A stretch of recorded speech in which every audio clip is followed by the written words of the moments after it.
saya kepada para senior, Bapak Ibu semuanya, dan juga rekan saya di situ. Saya langsung saja, WK. Ya, Pak. Tadi kita berbicara berbagai hal. Ya, tadi Pak Prof. Ya, Musliar Kasim, abang saya juga sudah memaparkan. Nah, tapi menurut hemat saya, kita harus berpikir juga. Sekarang saya mengistilahkan dengan cloud agriculture, cloud agriculture. Nah, kalau kita bicara soal teknologi, ya kita bicara soal teknologi sekarang, kita nggak bisa lagi bicara soal fundamental. Ya, beberapa yang fundamental mungkin bisa saya paparkan juga. Misalnya kita bicara soal alih fungsi lahan, optimalisasi lahan, dan seterusnya. Ya, sampai kita bicara rentenir. Ya, sampai kita bicara rentenir. Itu saya anggap sudah persoalan-persoalan yang memang harus kita tinggalkan. Dan kemudian masalah budidaya, kualitas sumber daya manusia. Tadi Pak Musliar juga sudah menyampaikan, ya, ada generasi muda yang tidak tertarik. Memang tidak tertarik mereka. Kenapa? Karena persoalan pertanian kita tidak berorientasi pasar. Ya, tidak berorientasi pasar. Coba kalau soal pertanian kita berorientasi pasar, saya tidak menyinggung persoalan di sektor-sektor perkebunan, ya, per sektor perkebunan.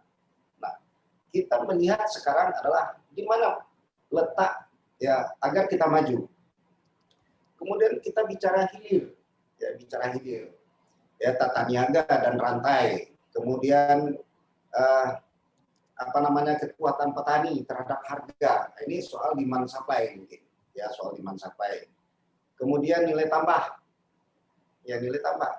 Kita menghasilkan tomat, tapi siapa sih yang menghasilkan saus tomat di Sumatera Barat? Nggak ada, ya, nggak ada. Kemudian tentu akibatnya daya saing rendah. Kemudian juga inovasi dan kreativitas. Ini memang tuntutan kepada para generasi muda di bidang pertanian di Sumatera Barat, ya, generasi muda. Dan kemudian beberapa lagi yang kita lihat ke depan. Nah, saya akan menyampaikan ya, soal judul saya adalah arsitektur, ya, pertanian di Sumatera Barat, ya, arsitektur pertanian di Sumatera Barat. Tentu arsitekturnya mengarah kepada pertanian yang adaptif, ya, adaptif dengan mengiringi kemajuan teknologi. Ya, sekarang kita berada di era revolusi industri, ya, 4.0, ya. Kemudian tentu dengan adanya era revolusi industri tentu membuat produktivitas meningkat. Nah, siapa sih kita yang menggelontorkan revolusi industri? Ya, siapakah yang menggelontorkan konsep-konsep kolaborasi dalam kita membangun pertanian? Ya, saya tadi juga mengikuti apa yang disampaikan oleh Pak Safrizal, Pak Dejeng, ya, soal produksi kita dan bagaimana hasilnya, berapa nilainya dan sebagainya. Ya, tapi siapa yang menikmati? Dan kemudian tentu kalau bicara soal kolaborasi di dalam revolusi industri, kita bicara soal efisiensi dalam usaha tani. Tadi gambar Pak Mus juga memperlihatkan ada drone. Ya, itu yang saya katakan tadi, kita bicara soal istilah saya cloud agriculture. Ya, sekarang orang bicara soal pertanian bukan soal bicara di lapangan, bukan soal bicara soal penyuluh. Ya, menurut saya tidak itu. Kita bicara soal apa sih yang bisa didapat oleh petani dan bagaimana petani menerapkannya. Nah, tentu ilmu-ilmu tersebut banyak kok di awan. Ya, ilmu tersebut banyak di awan, mbahnya ada dan sebagainya. Kemudian komunikasinya. Kenapa tidak kita menggunakan teknologi? Nah, di situ peran kita mendidik mereka generasi muda pertanian, ya, agar mereka juga melek terhadap teknologi. Gampang kok mengajarkannya. Nah, apakah kita punya konsep terhadap itu? Kemudian, ya, tentu dengan efisiensi, kemudian sektor-sektor pertanian yang memiliki banyak turunan, ya, dan kemudian tentu ada suatu ekosistem yang bisa terbangun. Nah, untuk kita bisa maju selangkah, saya katakan maju selangkah, ibarat kita membangun rumah, arsiteknya seperti apa sih? Apakah kita sekarang masih ada? Menurut saya belum. Masing-masing masing-masing kita kampus dengan penelitiannya, dan kemudian ada dari pemerintahan dengan masing-masing dinasnya bergerak sendiri-sendiri, ya, bergerak sendiri-sendiri. Nah, dengan kita membuat arsitektur, ya, arsitektur pertanian, ya, ini gambaran-gambaran kira-kira yang kami bikin, ya, saya berdua nih dengan Pak Gusti Chandra nih, Bapak dan Ibu-ibu.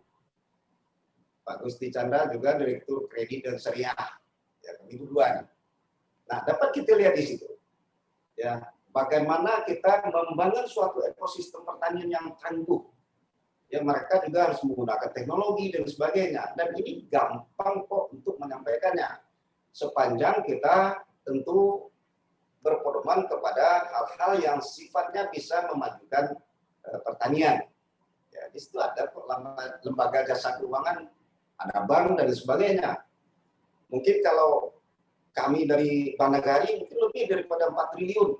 Kita sudah menggelontorkan di pertanian, tetapi nggak maju-maju juga. Kenapa? Karena nggak disentuh dengan hal-hal yang terbarukan. Ya, hal-hal yang terbarukan. Dan kemudian di situ kita bisa mendidik. Ya, kita bisa mendidik tentu dengan cara-cara yang sifatnya mendorong anak-anak kita agar mereka bisa sekolah lebih tinggi. Kemudian mereka meninggalkan desa, biarin aja. Sepanjang teknologi ada, kita membangun suatu ekosistem, suatu sistem, ya, untuk membangun sektor pertanian di Sumatera Barat. Ya, tentu petani yang saya katakan tadi, saya garis bawahi, saya tidak masuk kepada korporasi. Nah, ini akan memberikan dampak yang lebih baik. Nah, tentu ada hulu, ya, dan kemudian juga ada tengah, ya, middle-nya, dan kemudian ada hilir. Nah, saya katakan tadi, hulu adalah produsen. Ya, kalau produsennya sudah mapan, tetapi di tengahnya nggak ada. Sumatera Barat nggak ada badan penyangga kok. Ya, nggak ada badan penyangga. Gimana kalau produksi berlebih? Siapa yang mau beli? Harganya pasti jatuh. Nah, tetapi kalau kita berperan, ya, pemerintah berperan di situ, dibangun suatu badan usaha milik daerah mungkin yang jadi badan penyangga, mereka beli. Tentu ujungnya adalah hilir. Bagaimana mereka juga ikut memasarkan ke hilir. Cabai banyak, harga turun. Kenapa? Karena nggak ada industri saus cabai di Sumatera Barat. Orang makan bakso banyak, tetapi saus tomatnya dan saus cabainya dari mana? Dari Jawa. Kita pastikan. Nah, hal-hal yang kecil-kecil saja itu belum termaksimalkan oleh kita. Nah, disitulah peran pemerintah provinsi, kota, kabupaten, ya, dalam mendukung, mungkin kalau untuk sektor pertaniannya, sarana prasarana, kemudian bagaimana kita menimbulkan atau membuat capacity building. Nah, di situ ada peran Dikbang, ya, edukasi, klinik, dan lain sebagainya. Ini harus kita bangun dulu arsitektur, harus kita bikin dulu arsitekturnya. Seperti apa? Kami juga menantang nih para kampus dan kemudian pemerintah. Kami dengan Pak Gusti Chandra juga alumni. Ya, bagaimana kita membuat suatu arsitektur pertanian Sumatera Barat sebagai hadiah kepada gubernur kita yang baru. Tadi Pak Musliar juga mengatakan dari pertanian, gimana beliau akan bisa berbicara soal revolusi industri di sektor pertanian kalau nggak ada arsitekturnya? Gimana kita membangun rumah kalau gambarnya nggak ada? Gimana kita masang lampu kalau tata cara pemasangan kabel dan aliran-alirannya tidak terlihat dalam suatu wadah dan satu ketentuan atau satu model? Ya, seluruhnya harus berdasarkan arsitektur. Nah, dari arsitektur itulah baru kita bisa yakin. Ya, sekarang saya dengar juga ada sektor e-commerce. E-commerce-nya seperti apa? Enggak juga jelas, enggak berkembang. Kenapa? Karena tidak ada edukasinya di situ. Ya, di situ ada Minangmart, Transmart, dan sebagainya. Apa yang dijualnya? Dari mana sumber yang membeli? Enggak jelas juga. Yang enggak jelas juga. Saya juga pernah melihat di luar negeri. Ya, barang Sumatera Barat kok tahun 94 saya lihat barang Sumatera Barat, mungkin Pak Musliar tahu. barang Sumatera Barat. Nah, barang kita bagus-bagus, tetapi yang olah nggak ada, yang mengendalikan harga juga tidak ada. Ya, siapa yang menampung hasil panen? Dan kemudian kalau kita bicara soal cloud agriculture, ya bagaimana e-commerce itu jalan dan kemudian petani di lapangan bisa menjual. Ya mereka sudah berkelompok kok, tapi kelompoknya menjual apa? Menjual berbagai macam tanpa ada kompak satu dan yang lainnya dari sisi produksi masing-masing. Ya dari sisi produksi masing-masing. Nah, kita butuh di sini di dalam arsitektur ini ada semuanya. Ya perusahaan penyangga harus ada.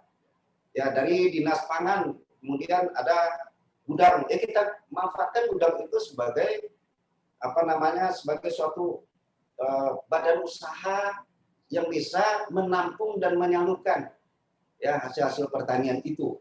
Jual secara teknologi kita bisa kirim ke Jakarta kok, negosiasi dan sebagainya. Dan kemudian pastilah bank akan masuk dia. Kenapa? Karena jaminan pembayaran dan sebagainya itu ada mereka.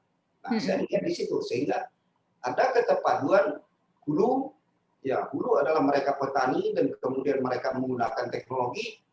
Tugas siapa? Adalah tugas kita bersama. Ya, dan kemudian ada tengah. Tengah ini adalah badan tengahnya. Apa bedanya dengan Bulog? Ya, Sumatera Barat nggak punya Bulog. Ya, istilah saya gitu. Dan kemudian ada hilir. Hilir ini adalah tugas kita juga. Bagaimana UMKM yang mengolah hasil pertanian. Ya, siapa yang bilang katakanlah buangan ternak nggak laku kok, cuma kemasannya di mana? Ya, tadi juga dikatakan untuk tidak melakukan pembakaran memang harus seperti itu, ya agar bisa diolah. Nah, ini transfer knowledge-nya harus kita serahkan ke petani, dan kemudian ada di tengah dan kemudian ada di hilir. Hilir inilah yang mengolah, nilai jualnya pasti akan lebih tinggi, Nah, ke depan mungkin saran saya tidak perlu kita bicara soal fundamental lagi. Ya, kita bicara melalui suatu konsep yang muncul berdasarkan apa yang kita bangun sebagai arsitektur pertanian di Sumatera Barat. Mungkin berbagai institusi terlibat di situ. Siapakah sponsornya, siapakah yang akan membuat dan jadi pelaku, tentu kita bisa saja kerjasama antara pemerintah daerah dengan universitas. Kita punya banyak orang-orang hebat, ya kami pasti akan terlibat di situ. Maupun kami ada di bank, ya kita alumni ada di bank. Nah, mari kita buat suatu arsitektur pertanian yang jelas, sehingga dana pemerintah bisa diserap, ya bisa digunakan, bisa dipertanggungjawabkan, dan juga dana bank bisa mengalir sedemikian rupa, ya untuk membantu membangun hilir. Ya, mereka ada pelaku pengolah yang kecil-kecil itu bisa dibantu melalui bank. Petaninya juga di sisi hulu bisa kita gelontorkan kredit yang sifat mungkin ya kalau sekarang istilahnya bunganya rendah, tetap masih ada kita fasilitas-fasilitas yang sifatnya disubsidi. Ya masih ada. Pemerintah daerah juga bisa membuat subsidi-subsidi untuk petani. Nah, mungkin demikian dari saya, cuma persoalannya adalah bagaimana kita memberikan suatu kado kepada gubernur kita yang baru, ya, agar Pak Gubernur ini dalam kurun waktu yang dekat punya sebuah konsep yang jelas. Kita tidak bicara soal fundamental, tetapi kita bicara soal tengah. Menurut saya tengahnya, dan kemudian persoalan hilir adalah persoalan mereka pelaku UMKM dan swasta. Nah, ini suatu perpaduan yang sangat bagus, dan kemudian bagaimana arsitektur ini kita turunkan menjadi bagian-bagian kecil-kecil daripada sebuah program kerja.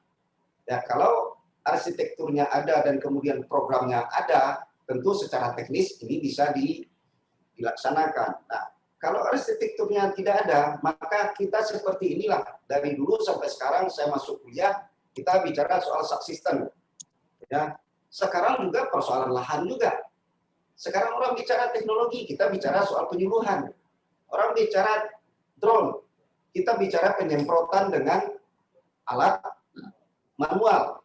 Nah, ini harus berubah. Kenapa? Karena bisa jadi untuk melakukan penyemprotan hama dilakukan subsidi melalui drone. Harganya tidak mahal, tetapi nilai manfaatnya dan kemudian keuntungan bagi petani sangat-sangat bisa dirasakan. Kenapa? Karena satu kawasan bisa disemprot dalam jangka waktu yang singkat. Nah, inilah perannya. Saya rasa demikian, Bu Eka. Terima kasih. Assalamualaikum warahmatullahi wabarakatuh. Waalaikumsalam warahmatullahi wabarakatuh. Nah, Bapak Ibu, diskusi kita semakin hangat.